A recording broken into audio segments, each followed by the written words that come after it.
Itu Kang. Mbah, apa? Lho, iya.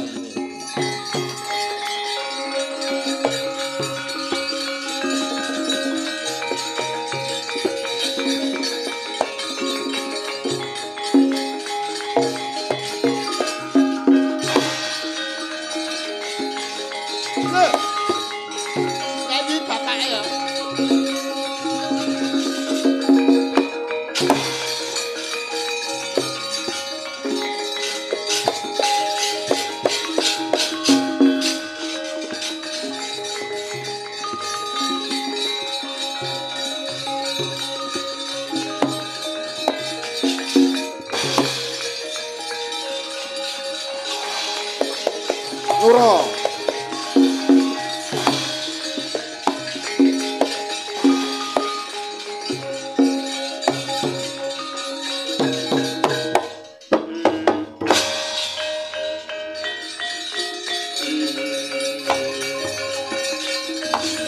Kula ingkang sowan kula.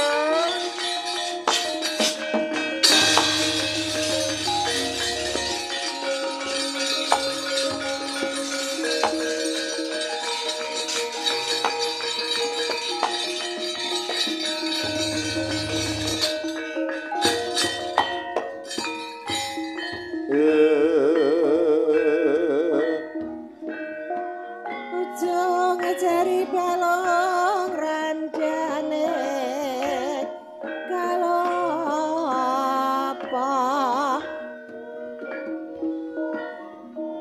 menengguwa ramane dole Niat lengening kalang iwana glahara pandang muncar. Om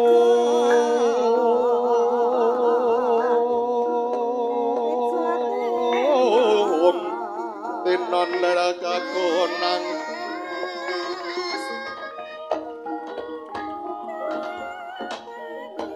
Hong wilahing awigena mastu nama sidam sekareng dawono langgeng Semar lonjong mimis nggon jeneng kita lumaksana krenggosan napas leweran ponang riwi padha winantu ing karahayon jeneng kita marak sebo ana ngarsa ulun Semar kawula nuwun pukulun sang pada minenang. Oh inggih Raharja sowan kula lho. Boten langkung ingkang wayah pun Semar ngaturaken sungkeming pangabekti mugi kunjuk sadhap pada paduka pukulun sang Hyang Pada wiwenang. Ya jagat ya dewa Bathara jeneng kita ngaturke bekti kelawan jeneng ulun-ulun tampa kinarya suka gambiraning nala pangestu ulun giage kita tampani Semar kawula ninggih pukulun kula kadung ing asta kula kekalih kula cancang wonten ing kuncung kula ngriki amimbono lumebaring badan sarira kula ingkang makaten mahananana rahayu wilujeng gesang kula tumitah ing alam donya lan benjing wonten ing alam akhir duh ulun. iya toya Ismaya Semar kaget jroning nala dadya tandha pitakon kang tuwuh jroning ati jeneng kita Semar Marak Sibana ngarsa ulun gumrojok tanpa larapan sumengko pangawak bojro ana bab lan wigati apa Semar Kawula inggih duh pukulun weleh-weleh menapa dene ingkang wayah maupun Semar sowan ngabiyantara wong ngersa paduka pukulun sang pada winenang inggih menawi mboten buntu anggen kula ngudhani rerwat niki botenipun kula ngantos sowan ngabiyantara ngresai anggen paduka lenggah jenak wonten ing alang-alang kumitir ngriki nanging saking buntu mikir kula nyuwun pepajar kawontenan ingkang dumados wonten ing Arcapada dhuh Bu Kulun. Nadyan ulung nupiksa, nadyan ulun wis mangerti nanging lamun ulun dumuk kelawan krentek laku kita ateges ulun disiki karsaning Gusti mara gage walaka blaka kelawan jeneng ulun apa kang sira bantha apa kang kita gayuh Semar Badranaya. Duh Bu Kulun, lugunipun kula niku prihatos wonten ing alam bebrayan agung mliginipun wonten ing kraton Ngamarta.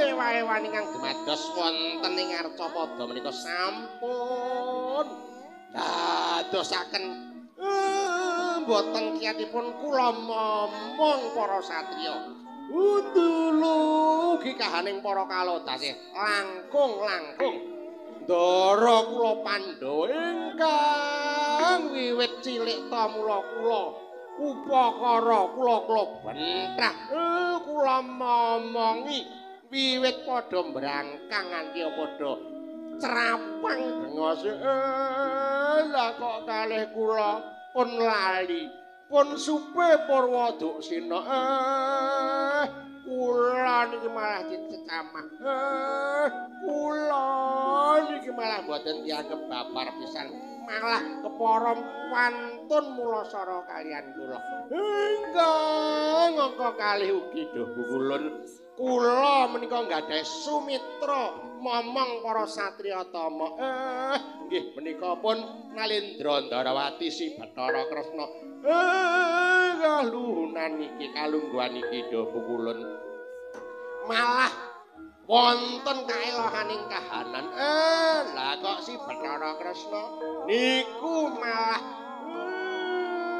pengen merjaya dumateng kula lan ugi wonten panyawang kula niki Kresna ingkang tansah mboten satuhu mila dhuh Bu Kulun kula nyuwun pepajar kahananing Arcapada menika dhuh Bu Kulun.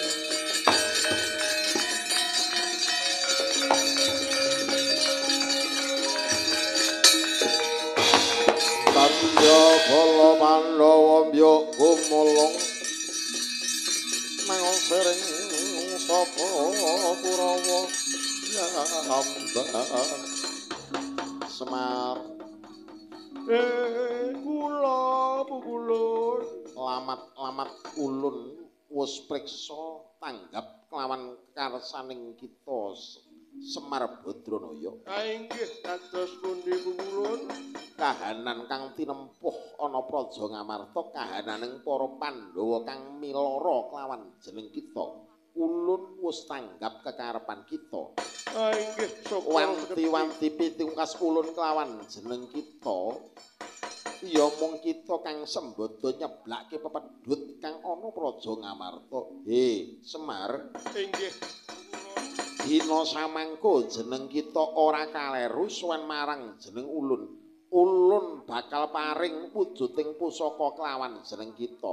Wujuding pusaka kadewatan kang ingaran Kendhaga Kencana Tampanana.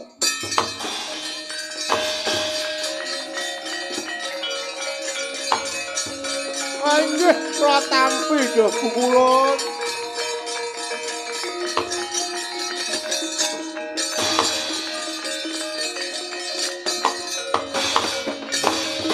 Bala Pandhawa mbya gumulung manung sering sapa Kurawa kambang mbujung laku aja nganti kedawa-dawa wektu kanthi wujuding Kendhaga Kencana kang kita asta kang ulun paringake kelawan jeneng kita mratandani lamun jeneng kita kang sembodo nyeblakake pepedhut ana Praja Ngamarta mligine kang tinempuh dening para Pandhawa. Nggih, Semar mara gage dina samangku bujung laku aja nganti kedawa-dawa wektu ulun tundung enggal seblakna pepedhuting para Pandhawa. Matur nuwun dhuh Bu Kulun. Kula minta pamit duh pukulun kula. Anggen kula gading gayuh bangun jiwa. Mugi-mugi saged kelampahan awit panggetunun pukulun Sang Hyang Padha winenang. Kula minta pamit pukulun.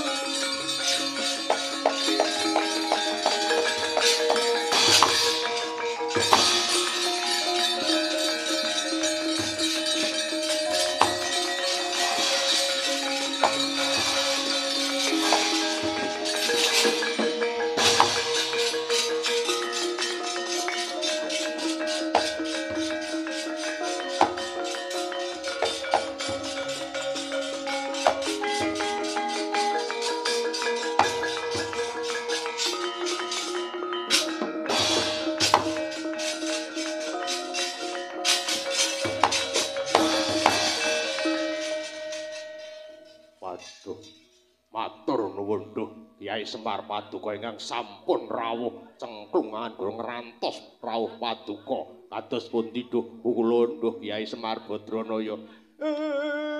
Ndara Anoman. Ini ya Anoman. Iki wis pikantuk srana kanggo apa kang dadi sediaku pengin bangun jiwa. Dene para ingkang laku ambeksia budi candala muga lantaran peparinge pukulun Sang Hyang Padha winenang Kendhaga Kencana iki bisa mbengkas samu barang angkara murka lan bisa ngilingi ingkang padha kalimput sadaringipun duh pukulun keparenga lha nggih ngusadani para putra Pandhawa ingkang dados reca ratu. Ya ayo Anoman.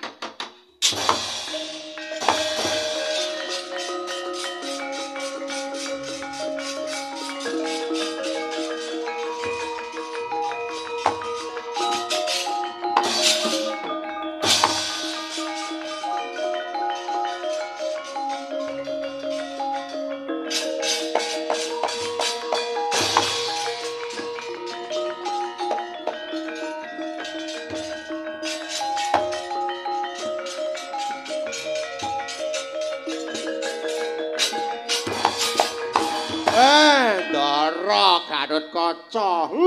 Tilem kok sanggon-gone wungu, Gus.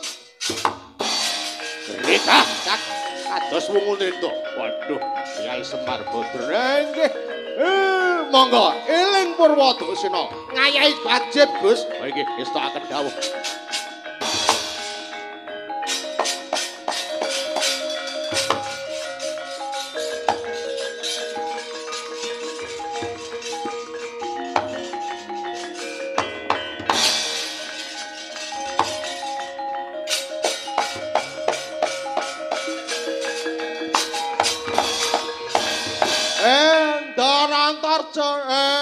Wungu Gus, tangi Gus, wis esuk Gus. Rika, Yayah Wungu Nindra. Waduh, Kyai Badranaya. Monggo. Nom-noman kudu sing giat, monggo sing gumregut nindakake karya kang migunani. Nggo, bareng kula derekke. Kula awat-awati Gus. Oh nggih, nggih dawuh.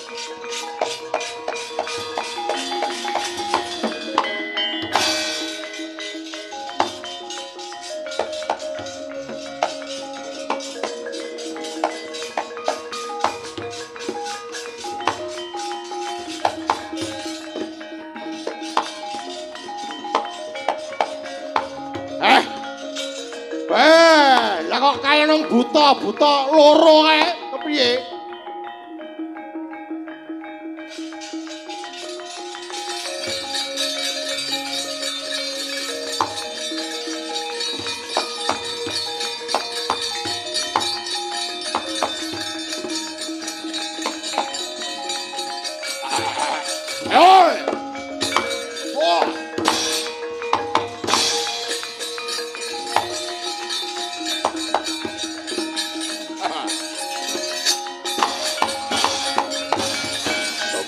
Badranaya, kowe dadi pepalange anggonku bakal merjaya kelawan Pandhawa manut tadah kala mangsa.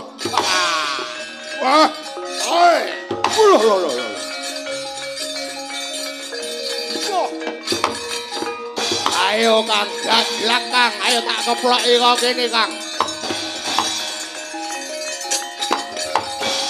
Tetap katarita nalika semana. Lho, Raseksa kang pengawak Nalendra kang pengawak raseksa ratu kang pengawak Diyu. Katandak rek maning dening Semar Badranaya. Katamani wujuding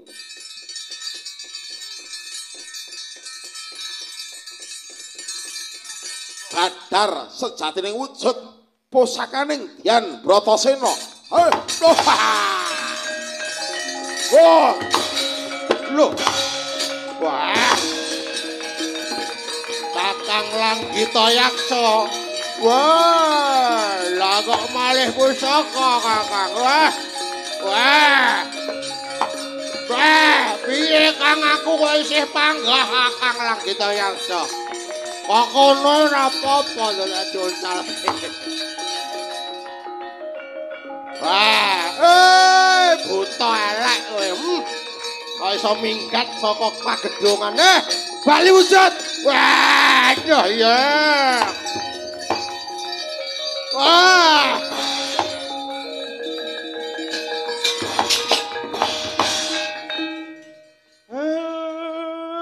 Pusakane ndaraku kok padha minggat wae. Endi Langgita muka, rujak ulek, rujak pulung ha iki. Pusakane Ndara Janaka lah kok Kyai Pasopati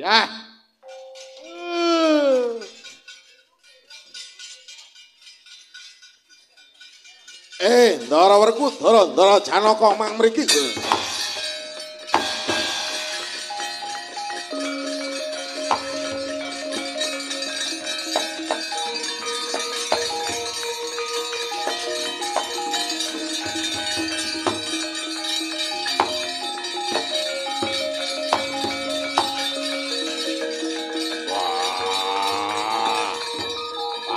Semar, ayo aja mlayu lho.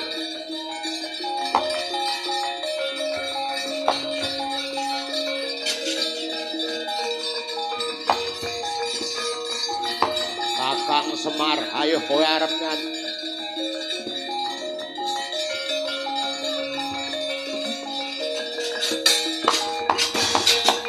Yen niku wujuding pusaka.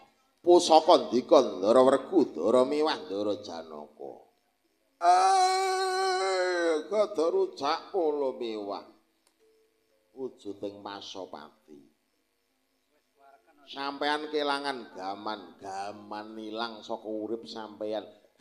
Sampeyan kok ora krasa. Niku jane sampeyan wong urip apa wong modar? Wah,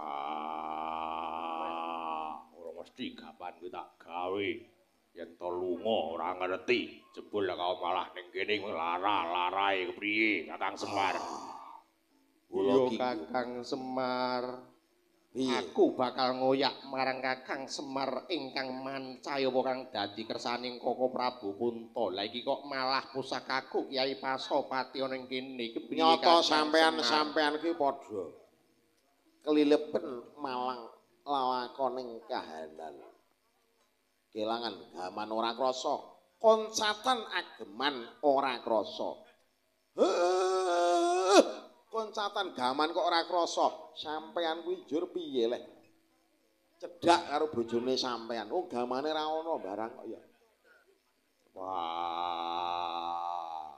Layak berang-berang dina ora gelem gedhi. Jebul gamanku ora ning omah. Nika mujeng kok Kakang Mas. Lah iya, layak. Terus piye Kakang Semar ngene iki piye? Ha iya, gamane oncat ora krasa. Kula ki gumun. Cetha lamun sampeyan niku piyayi-piyayi ingkang tansah singlar dhumateng kewajiban lali marang Purwodursina. Manglenggah nika tesih wonten ayan setunggal kula rampungke.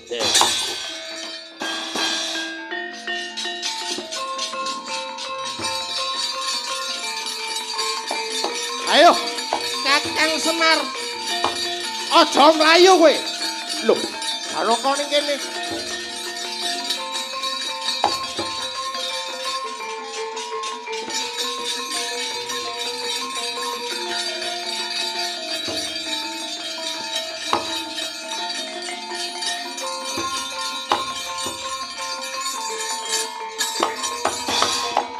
Tandha pala Pandhawa mbyo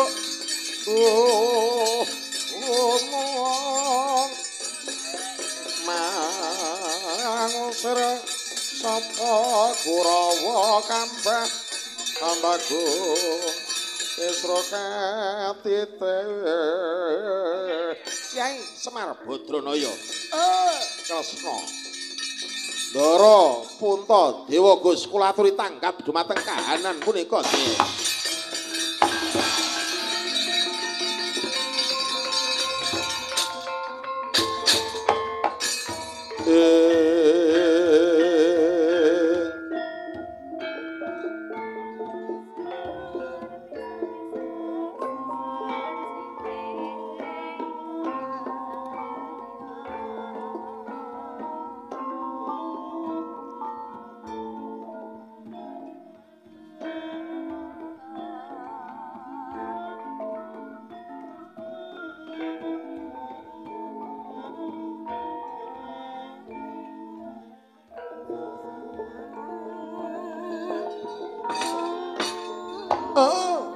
Begegek ugek saha dunita melegus Ndara Punta Ndara Werkudara tuwin ndika sang pamadya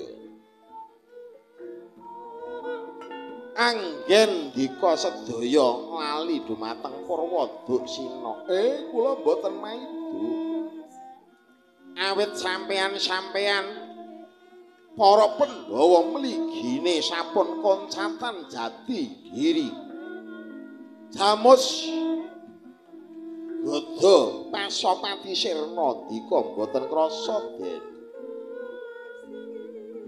mapan kepara nyata Kyai Semar Badranaya aku nyuwun bunging pangapura lah aku njaluk sepura nggih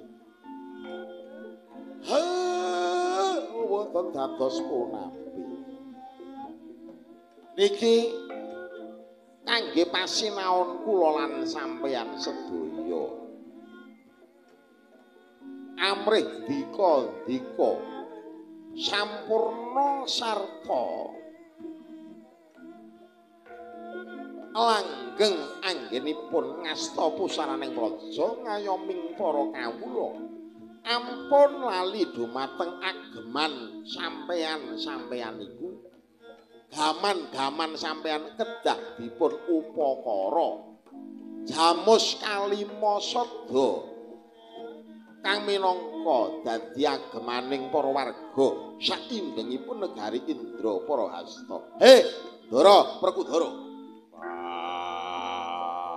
Kakang Semar piye Gada rujak pala randika peni oncat sampeyan ora krasa mang sadar apa ora ya aku njaluk ngapura aku katalumpen aku lirwa aku ora njaga apa sing dadi piandel apa kang dadi cekelanku apa kang dadi piandelku apa kang dadi kabudayanku ngaten Gus lajeng Ndara Janaka Pasopati oncat panah kok nganti oncat sampean ra krasa janjane kuwi ndika pripun lho iya Kakang Semar Badranaya merga kesurung hawa nafsu senajan ananing pacoban pagebluk mayangkara ingkang tumibana ing Ngamarta nanging jebule apa kang tak gayuh nganti nglirwakake apa kang dadi kewajiban lan lirwa marang apa kang dadi pangupenku sing mestine ora nglirwakake ora tak lalekake kemerga kepilut bujung kahanan duweking liyan ingkang durung mesti cocok lawan kahananing praja ing Ngamarta Kakang sinuwun Ndarawati ingkang memba warna kala wau dados Jamus Brahala kalih dados wujudipun pusaka. Lah iya. Gada apa dene Pasopati. Rampunging perkara Den. Bingkas karya. Bujung laku. Pusaka sampun wangsul. Wancine pun meh jam 4. Ya, yen to Kresna sing membo kepengin blengket praja separuh ngamarta mau jebule jamus Kalimasada. Terus Kresna kang satuhu jlitheng kakangku nang endi saiki kahanane? Waspadakno aku Nyayu Werkudara.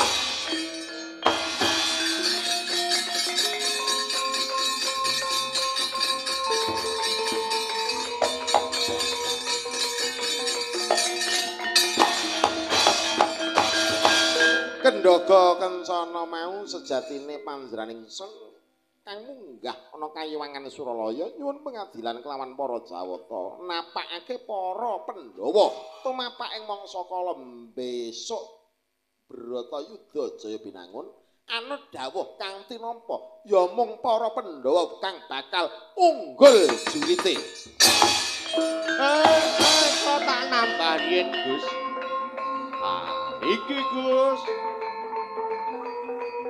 Coba mpun nganti dieling disupenake nggih Gus. Niki jimat. Jimat sing aja nganti dilerwakake.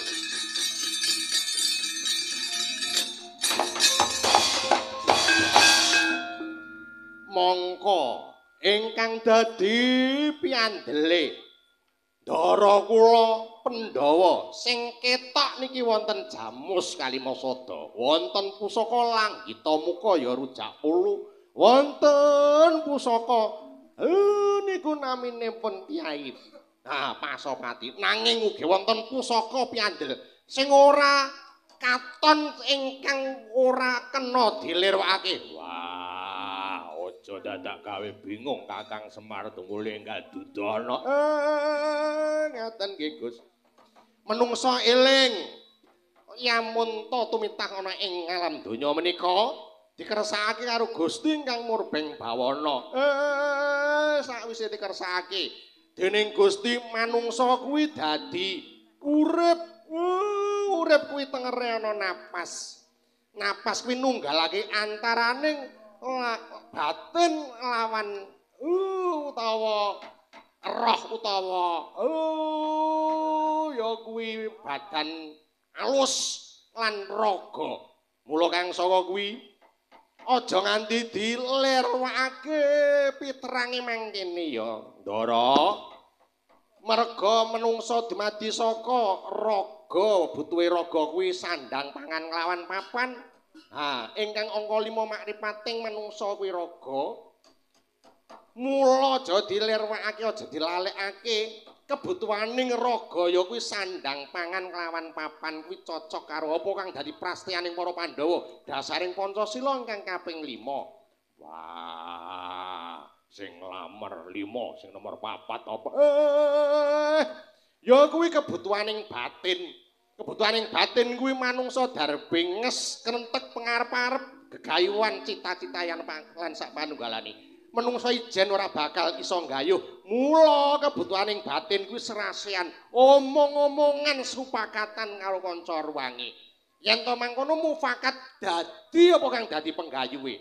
Wah, cocok lawan sila ingkang kaping 4 ya kuwi musyawarah lan mufakat. Wah, mangkono Kakang Semar. Nggih. Sing nomor 3. Sing nomor 3 kuwi napas. Napase menungsa iki menunggalake badan wadak lalian rohipun nggih nunggalake sing angka 5 kali sing angka 4 kala wau. Raga tok tanpa nyawa ora ana gunane. Niku jenenge mayit. Roh tok tanpa raga ya ora ana gunane kuwi jenenge sukma nglambrang. Sing nunggalake raga karo nyawa kuwi napas. Lah yen wis ngoten napas kuwi jebul cocok karo sila sing angka 4 ya kuwi manunggalake ya kuwi Persatuan Indonesia. Wah, mangkono Kakang Semar. Nggih, lamun to wadake roh wis ditunggalake karo napas tegese yen wadak ana roe ana napase tegese blegering menungsa kuwi urip. Yen to urip kudu duwe rasa kamanungsan cocok karo sila sing kaping loro ya kuwi rasa kamanungsan ingkang duwe adab sopan santun lan sak panunggalane. Wah, dadi mangkono. Kabeh mau dikersakake saka kersaning Gusti ingkang murbeng bawana. Dadi Pancasila kuwi makripating manungsa ya kuwi Tuhan. Urip napas roh lawan wadak utawa raga. Wah, lah iki jimat kang tenanan iki.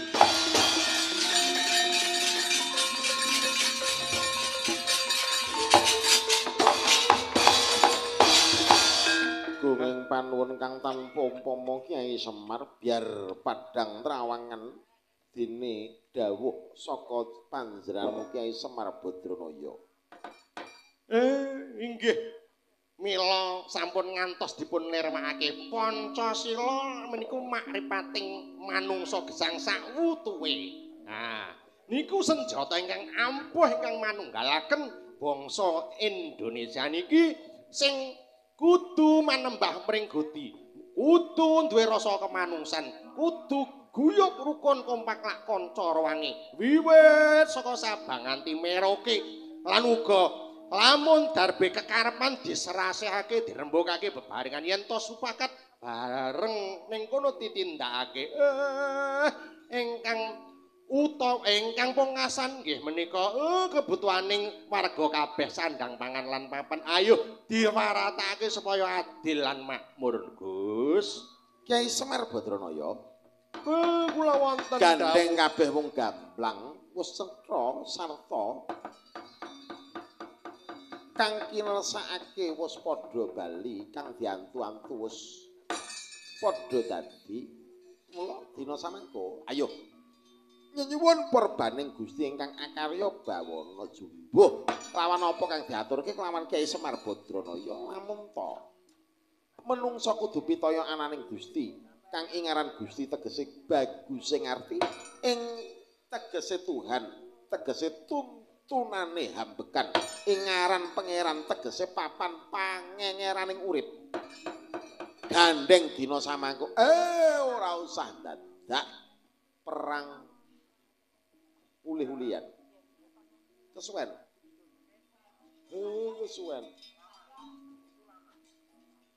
dina samangka ayo memuji karsane wah ya ora weruh arepe wah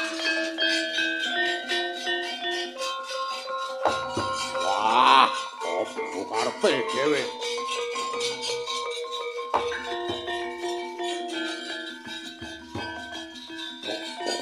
modiar dening aku Werkudara wah wah wah wah wah wah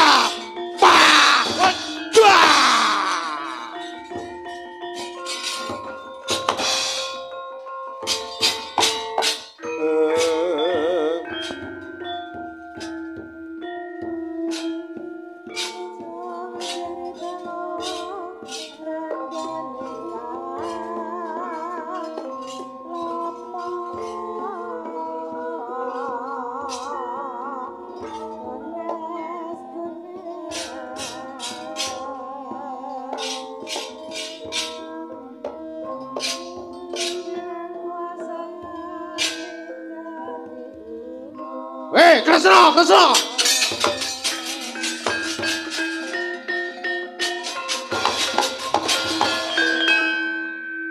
Werkudara apa nganti Yai Kresna apa ning kono karepmu ki priye karepmu priye ingkang dipun kajengaken pripun kok lah kemeng marang njaluk negara separone praja ngamarta nika wau sanes kula kang sayekti. Iya Werkudara, ya apa ora? Iya, dudu kae. Cahe wis lunga. Ya ta Kresna? Heeh. Ya wis. Terus iki arep nyapa iki? Hah, Nek ambengan iki nyapa iki? gandeng niki sampun paripurna kok Prabu. Wis cukup. Rampung. Lah kok ora dibagi? Bab Kancane padha kepruan karo buta aku ora dikon perang dhewe. Karepe piye? Wah, keju kabeh enteni. Tantene karo aneh kepruan Baladewa kon maju. Bae ora sida. Keju kabeh. Ya wis piye karepe? bakune baku sedaya kang sampun sami narima dumateng kahanan ingkang sampun tinampi malah kepara kahanan menika para Pandhawa sampun pikantuk kabagyan kamulyan karaharjan. Wae lah syukur seketi jemure ngono. Lah ya mengkono to Kakang Semar. Inggih, Ndara Baladewa pun jenengan ngertos matenge menawa lha karepku aja kur ngerti matenge melu tandang, melu keringetan jebul wis cukup ning kene karek arek ngajakke. Ya wis Kakang Semar. Kula wonten Gandeng sampun paripurna. Ayo. Kabagyan kamulyan kang tinampa dening para Pandhawa. Disyukuri bebarengan ngarsaning Gusti ingkang akarya bawana maknane muga-muga kabahagyan kang wis tinampa iki bisa langgeng. Inggih. Inggih, Ndara kula. Mula ing kalenggahan menika monggo sama emut marang napa ingkang dados nikmating Gusti dipun syukuri sinten sing pinter syukur ing kono mugi badhe dipun paringi nikmat-nikmat ingkang boten kenyono-nyono asal mula bukani.